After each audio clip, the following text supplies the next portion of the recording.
Masih bersama saya Ibnu Fadil, pemirsa Anda kembali menyaksikan 3 berita utama Kaltim hari ini. Seorang pria lugu di Balikpapan ternyata pencuri andal.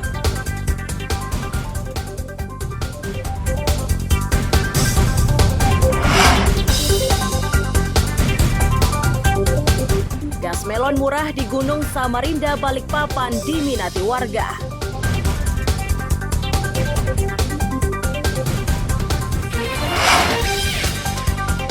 Dewan Pers ingatkan agar wartawan bersikap netral saat peliputan pilkada.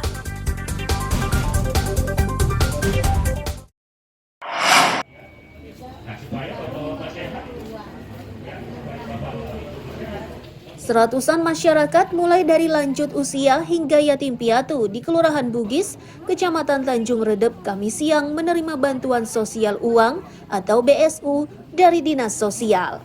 Ini merupakan tindak lanjut pendataan kepada penduduk di masing-masing RT. Untuk lansia, jumlah yang diterima sebanyak Rp1.750.000, sedangkan yatim piatu mendapatkan Rp3 juta per 6 bulan. Di antara mereka mengaku baru pertama merasakan bantuan tersebut dan akan memanfaatkannya untuk memenuhi kebutuhan sehari-hari.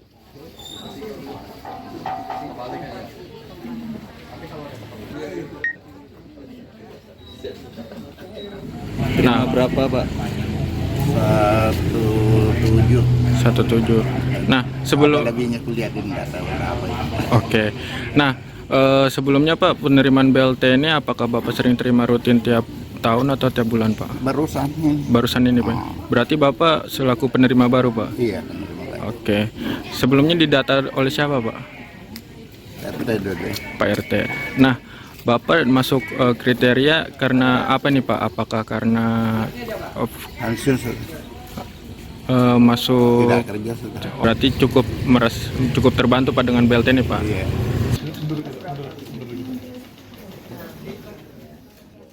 Bupati Sri Juniarsi menyatakan jumlah bantuan kepada lansia sejatinya dinaikkan. Hanya saja keinginan tersebut terkendala administrasi pendataan yang belum rampung.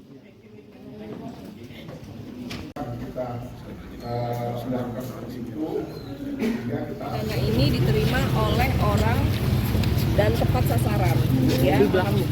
Alhamdulillah dari 250 itu naik menjadi 500.000 per bulan. Nah, cuma karena ada masalah administrasi di lansia, untuk sementara masih 250, tapi untuk Juni dan seterusnya itu akan menjadi 500.000 per bulan dan akan diterima per 3 bulan. Bu, kira-kira pertimbangan untuk menaikkan dari 500.000 apakah karena anggaran? Ya tentu aja karena kebutuhan yang jelas. Bro, gimana sekarang belanjanya? Nah, kalau 250 datang kemana? Kalian aja kalau ke warung 250 masih kurang kan?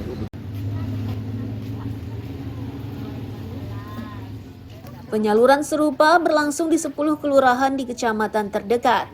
Khusus Kelurahan Bugis, jumlah penerima bantuan sebanyak 125 orang. Miko Gusti melaporkan dari Kabupaten Berau.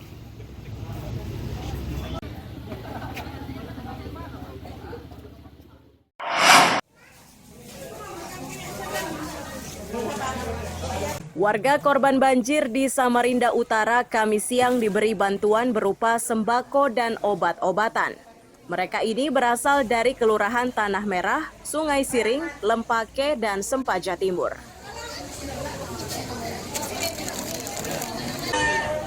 Warga menyebut banjir seperti ini biasa dirasakan saat musim hujan.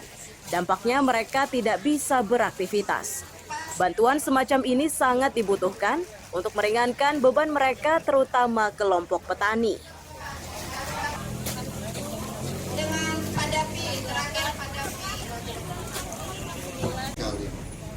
Ketika kami dipanggil, Yang pertama, terima kasih banyak atas partisipasinya terhadap kami yang terkena banjir. Terus ke depannya semoga bisa diantisipasi sebagaimana mestinya. Supaya tidak terulang lagi gitu. Supaya banjirnya tidak terulang lagi. Kemarin sempat terendam, Bu, ya rumahnya? Ya sampai ke ruang tamu. Ruang tamu. Nah, jangan sampai ada banjir lagi, tapi kalau ada musibah macam ini kita terima kasih karena ada pedulinya pemerintah dengan masyarakat yang terdampak banjir. Siap. Sempat berapa kedalamannya Pak di rumah? Sampai ke pinggang. Sepinggang Pak ya? Tapi mereka yang bagian barat di perkampungan memang dari sana airnya masuk. Sempat ngungsi ya? Ya? Sempat ngungsi enggak?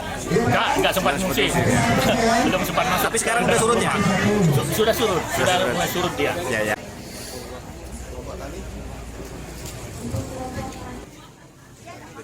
Kepala Pelaksana BPBD Suwarso menyatakan, bantuan yang disalurkan ini berasal dari pemerintah Kota Samarinda.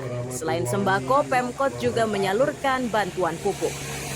Ini sudah hadir warga masyarakat yang terdampak. Pertama-tama marilah kita panjatkan ini menyampaikan suatu program Pak Wali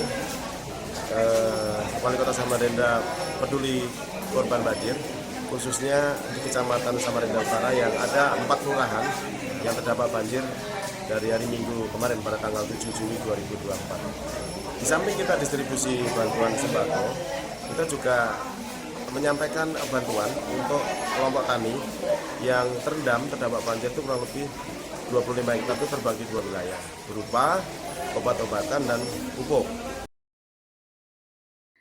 Seperti inilah kondisi Desa Pampang saat terendam banjir. Luapan air yang cukup dalam itu menyebabkan warga kesulitan beraktivitas. Tidak hanya permukiman, banjir juga merendam 2 sekolah. Akibatnya para orang tua yang mendaftarkan anak-anaknya harus melewati genangan. Warga meminta pemerintah kota segera menangani persoalan banjir ini agar aktivitas warga tidak terhambat. Iswanto melaporkan dari Samarinda.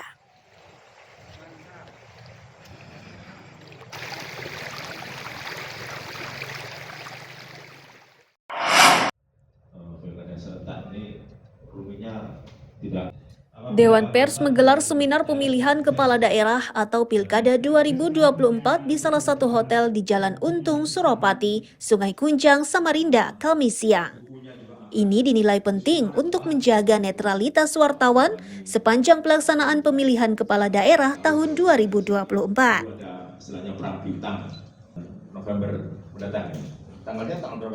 Ketua Komisi Penelitian, Pendataan, dan Ratifikasi Dewan Pers menyebut, Pers sudah memiliki sejumlah aturan mulai dari Undang-Undang Pers, Kode Etik Jurnalistik, dan resolusi dan beberapa keputusan tentang aturan pers.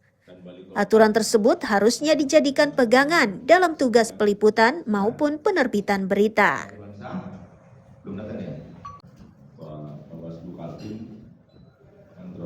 Kita melihat bahwa setiap pemilu itu pasti ada gesekan-gesekan yang keras di masyarakat. Nah, kita punya aturan-aturan di selain soal undang-undang pers, kita juga punya KEJ dan kita juga punya beberapa resolusi-resolusi atau keputusan.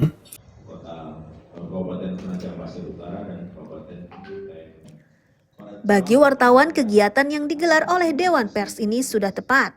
Dari seminar tersebut, para wartawan memahami tugas dan fungsinya serta batasan-batasannya. Tanggapannya sih kita sebagai wartawan tentunya kan kita disuruh ikut serta lah untuk menjaga peran aktif media dalam netralitas, terutama kan kita tahu Kalimantan Timur ini heterogen, banyak suku, ras, ya itu hal yang sensitif. Jadi kita media harus bisa jadi sarana informasi yang akurat, tentunya juga netral. Peran media ini sangat penting karena ia bagian dari 4 pilar demokrasi. Keempat pilar tersebut adalah eksekutif, legislatif, yudikatif, dan pers. Iswanto melaporkan dari Samarinda.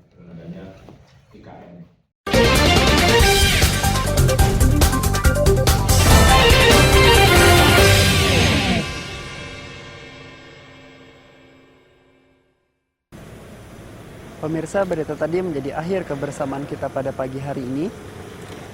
Saya Ibnu Fadil dan tim redaksi pamit undur diri. Selamat pagi, salam sejahtera, dan sampai jumpa.